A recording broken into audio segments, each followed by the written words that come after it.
और गारंटी की बात की जा रही थी कल, गारंटी गारंटी, ये तो समय बताएगा। ये तो गारंटी की बात कर रहे थे। बताइए, आपने गारंटी नहीं दी थी कि आप आय दुगनी करेंगे हमारे किसान भाइयों की? क्या आपने गारंटी नहीं दी थी आप वन पेंशन लेकर आएंगे हमारे नौजवानों के लिए जो शहीद होते हैं? क्या आपने गारंटी नहीं दी थी कि आप 2 करोड़ लोगों को नौकरी देंगे? क्या आपने गारंटी नहीं दी थी कि आप मुफ्त सिलेंडर देंगे? क्या आप यूपी में गारंटी देके नहीं आए थे कि होली और दिवाली में आप महिलाओं को मुफ्त सिलेंडर देने का कार्य करेंगे?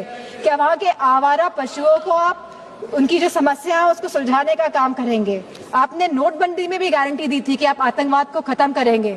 आप सबसे ज्यादा घटनाएं आतंकवाद की अगर हुई है तो भारतीय जनता पार्टी की सरकार के समय हुई है। चाहे वो पुलवामा हो, चाहे वो पहलगाम की घटना हो, चाहे वो नक्सलवादियों की घटनाएं हो, सबसे ज्यादा अगर हमारे जवान शहीद हुए हैं तो भारतीय जनता पार्टी के समय में शहीद हुए।